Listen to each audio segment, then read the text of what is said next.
Hey everybody, welcome back to Fallout Equestria. Let's see if we can't knock this video out of the park.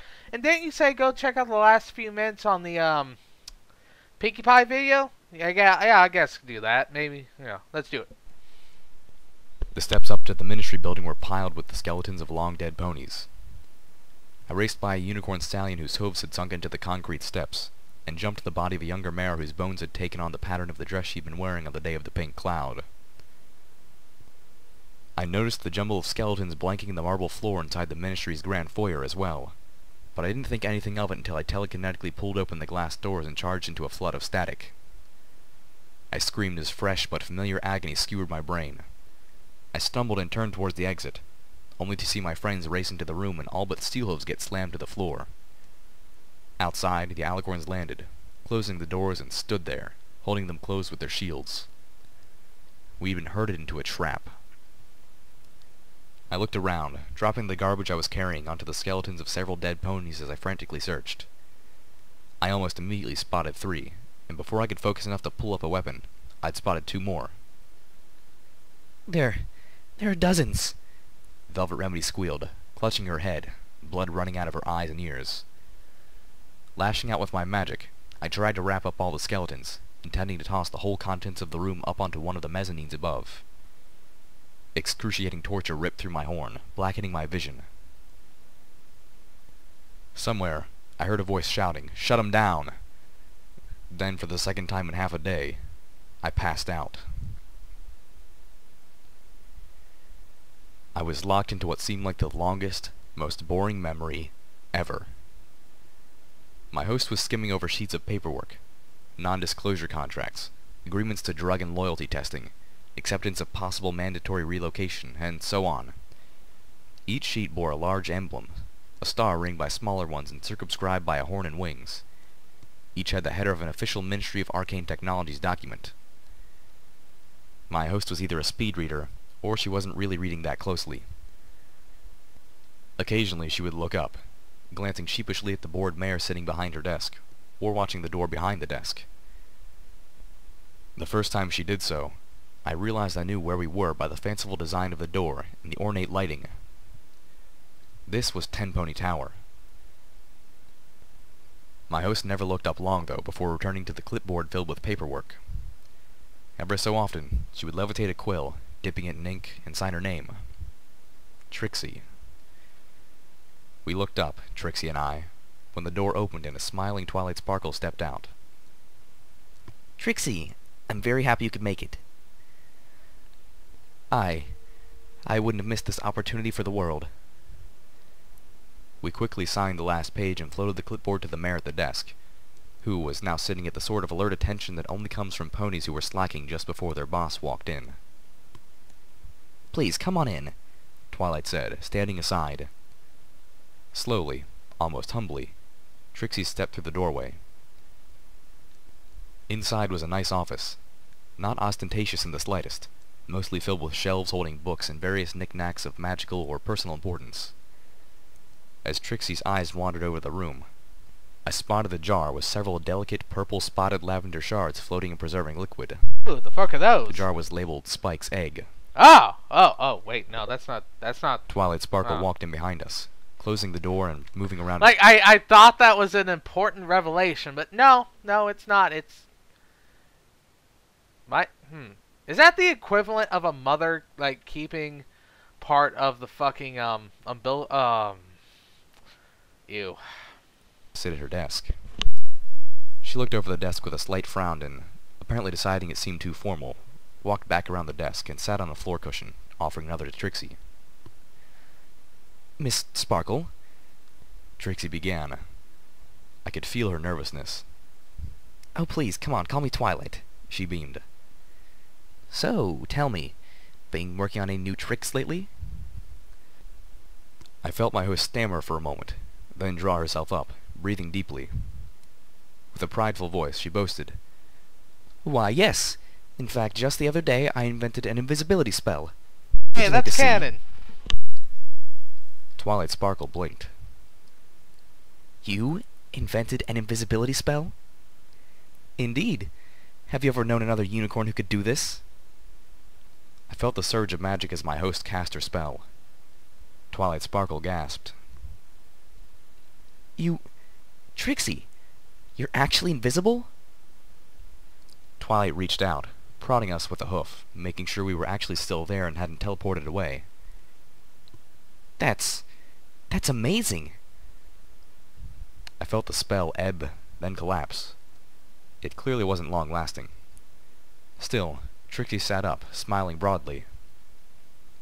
See? Am I not still the great and powerful Trixie?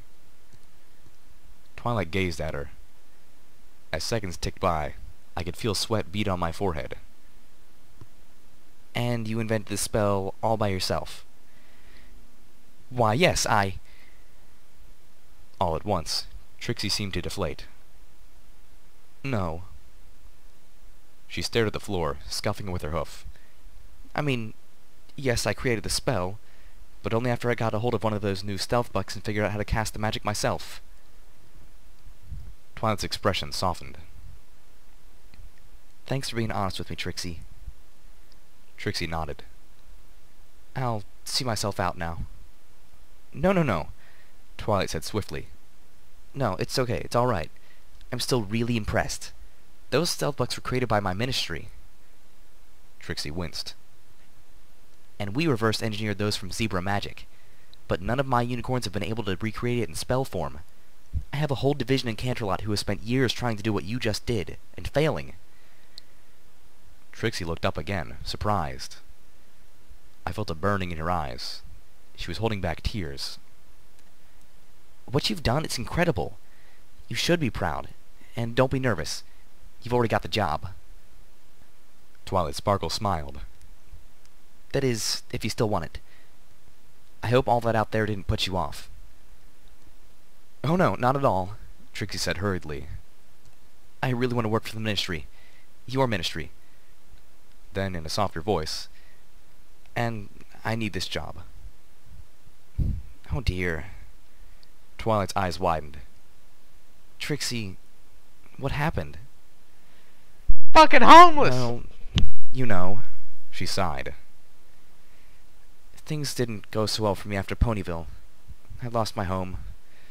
Word spread about how you defeated the Ursa Minor and how I... She shook her head. I was a laughingstock. Only I was too proud and blind to see it. Honestly, My show started bringing jeers instead of... honestly, it really is more the main six's fault because, like, I have so many problems with that episode. Like, it's been brought up. Other people brought it up, and they've shown how the main six are wrong. And, like, how, in this story, like, none of that was Trixie's fault. She didn't send off those dumbasses to go get an Ursa Minor. Like, seriously, how's it her fault? Cheers. It's the main sixes and those idiots, really.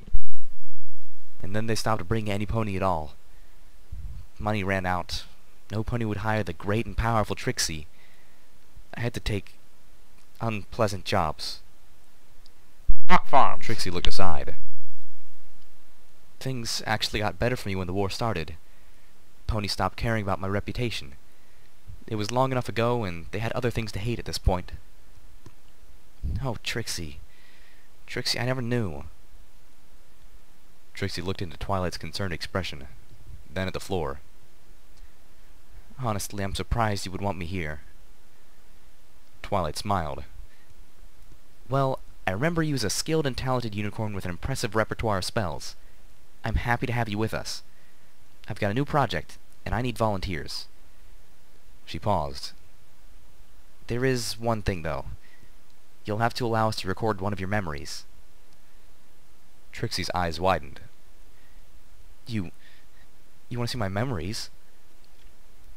Twilight Sparkle shook her head. No, just one of them. And the memory of this meeting will do just fine. Trixie looked askance. This one, well, that's not so bad then, but why? This war, Twilight Sparkle explained, will be won by the side with superior magic. We're working on a potion that will transform a normal pony into... She paused. then spit it. Well, that's not really necessarily true. It was won by the guy with the bigger bomb. And frankly, both your bombs are big enough. So no one won the war, really. Thing is, we know the way the goddess works, Twilight is in there. Like, God, we're never going to get to talk to her, are we? God damn it. I'm never going to get that sense of joy when someone's entire world just falls apart. I'm never going to get to experience Schadenfreude from getting to hear Twilight's internal monologue and feelings about how, you know, she fucked up. I'm never going to get that, am I? God damn it. It out. Dreams unfulfilled. Into an alicorn. Trixie gasped. And no, I'm not joking. We're ready to test it, and I wanted to ask you to be the first.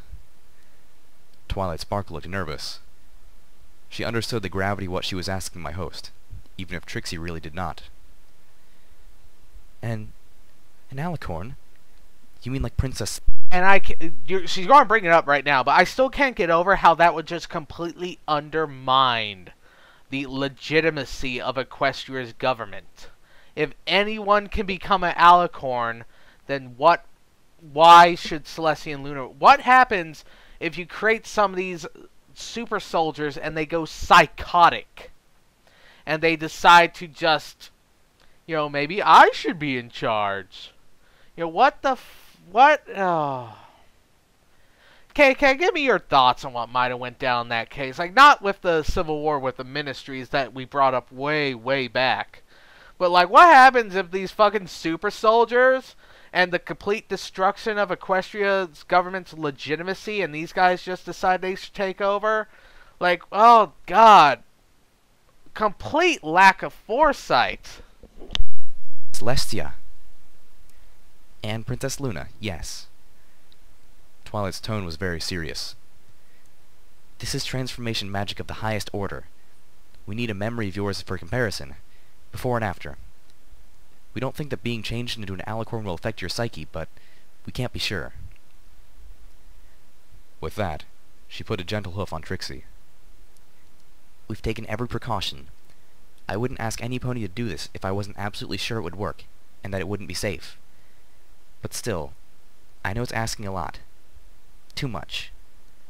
This potion would change who you are.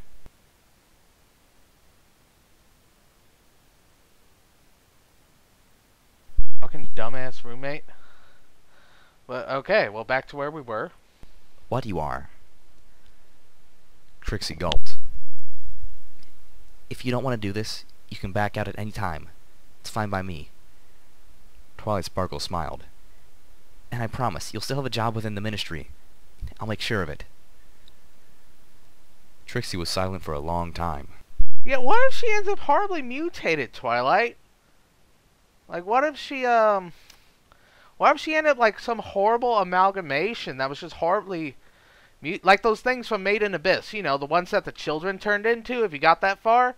Have you got that far? I don't care. I'm spoiling it, because that was fucked up.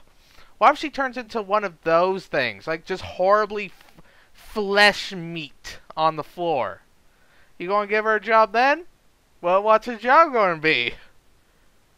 You gonna give her a pen? I would oh. You gonna give her a pension? Yeah. What? Twilight, why... Did you actually think that? Are you not telling her about that? Okay, I'll just go theorize over here in horror about how potentially wrong that could have been. I could feel a tremor pass through her. But then, slowly and softly, she said, I'll do it. I don't mind being changed. I'm not the greatest fan of who I am anymore. Haven't been for a long time. Maybe this way I'll actually be able to be who I thought I was. Twilight Sparkle's eyes danced with joy. No, that's a bad sign. That is a very bad sign. She doesn't like who she is now. Ooh. And who was she used? Oh, okay. No. No. What you want is you want Captain America. You want no, not Captain America. You want Steve Rogers. That's who you want. A humble, normal guy who wants to do good by others and doesn't want to change. Oh no, Twilight, you're so stupid. Then welcome to the Ministry of Arcane Sciences, Trixie. If you don't mind, I'd like to get started right away. Twilight Sparkle stood up abruptly, moving towards the door. Are you free for the rest of the weekend? I'd like you to come out to Maripony with me. I've got a couple of ponies who I really want you to meet. She let out a little squee. Oh, I can't wait to see their faces when you turn invisible. Who? Trixie asked as my host got up, trotting after her. Twilight turned back with a smile. Gestalt and Mosaic. They're my head researchers. Twins and some of the most amazing spellcasters you'll ever meet. With a sheepish grin. Next to you and I, of course. I normally leave them in charge of my ministry hub in Canterlot, but they're at Maripony now, overseeing the final preparations. You'll like 'em. They have a cute way of finishing each other's sentences. Twilight grinned. Anyone hear something really impressive? I've seen them finish each other's spells, too. Finish each other's thoughts, and each other's spells. The foundations for telepathy and spell sharing. An epiphany washed over me. I suddenly understood why there were 3 breeds of alicorn, why they had the abilities they did, even why all alicorns were female. Dozens of ponies were absorbed into what became the goddess, but it was Trixie's mind which became dominant. The behavior of my host wasn't much like that of the goddess, but there were shadows of her here. The goddess was lurking in some distant part of her psyche, waiting to be tapped. But Can you imagine if a guy like Steve Rogers became the master? Like, not like his goals wouldn't be the same. They would not. But, like, it'll be really interesting to see what would happen. You know? it wasn't just Trixie who held power. There were 4 ponies within the amalgam that formed the goddess, who were powerful enough to exert influence over the alicorn creation process. Blue is invisibility. Purple can teleport. The greens are telepathic and can work together to create greater effects with their shields. 4 ponies, all mares. I wondered, if the goddess consumed me, would a new breed of alicorns begin with extra powerful telekinetics? Would Red Eye only be able to create alicorn stallions? My thoughts were interrupted as Trixie stopped, asking nervously, And they'll be impressed with me? Oh, I guarantee it, Trixie. They'll love you. Or was that pink? Okay, we're back here with Pinky stuff. Let's see. Mina's high, warping the reflection that can't really be having a conversation in the first place, since reflections can't talk. Just like paperweights and potted plants. This is a trick. Pinkamena hissed. Ooh, you mean like a practical joke? See, they really do care about you still. Pinkie Pie paused, then brightened. Alright, I'm back. Oh, hey, little Pip. Hello? Hi! The conversation had taken a left turn into Weirdsville. Little Pip says, hello. Pinkie Pie proclaimed, beaming. Wait, what? Now Little Pip says, wait, what? Pinkie Pie giggled. This was impossible. You remind me of our friend Twilight Sparkle, Little Pip. She's not our friend. Pinkamena sighed. Not anymore.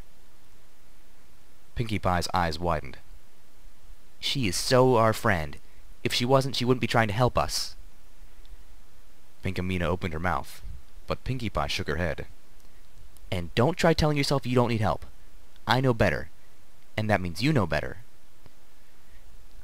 I'm just trying to make ponies happy. Make them happy? Little Pip has a point. Pinkie Pie said seriously. You can't make some pony happy. You can only help them find happiness. Pinkie Pie pointed at the window. Look out there.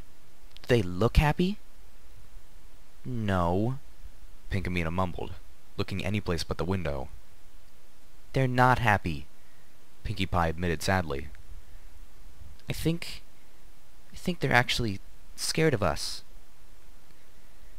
This was what led to Pinkie Pie realizing she needed help. This conversation, that somehow, insanely, I was part of, was what pushed Pinkie Pie to... Shh! Pinkie Pie scowled at me from the mirror. You have to keep secrets, little Pip. What? No, no, no, no. If there was any chance that I somehow was communicating, then there were things that Pinkie Pie needed to know. I could warn her. I could save... Not... Man, time paradoxes are weird, but you know, if you got the chance, you might as well go for it. Listening, Pinkie Pie said, covering her ears Fuck you, Pinkie. theatrically. You can't tell, little Pip. But everything ends so horribly. No, it doesn't. Pinkie Pie shook her head fervently. Then, suddenly, she was smiling again. Everything's gonna end in sunshine and rainbows, She announced gleefully. I was struck by the strangest sense of deja vu. She pointed the hoof at me, or at Pinkamena. As long as you're willing to face the fire, that is. What fire? Pinkamena asked. Don't listen to her.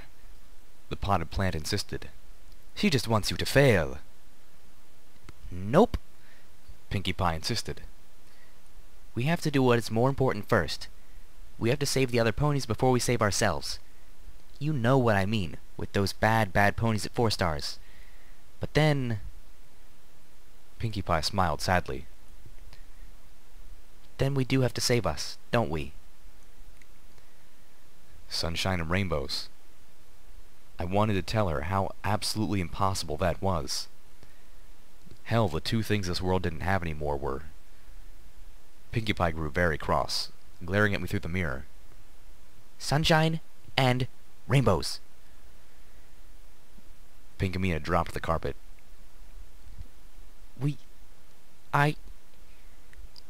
She began to cry. How? How can I fix this? How can I giggle at the ghosties when I'm the ghostie? If a hug could heal pain, then laughter could heal fear. But the ministries cast a big shadow. There were many, many ponies who needed to giggle. We need to stop, Pinkie Pie said solemnly. The whole ministry morale isn't helping. It's hurting ponies, and we need to stop. We need to get clean. Then record this memory for little Pip. Then...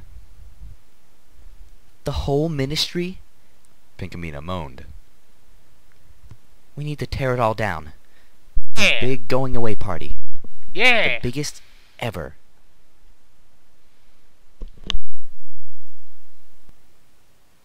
Did Pinkie Pie launch the nukes? Is that what? What?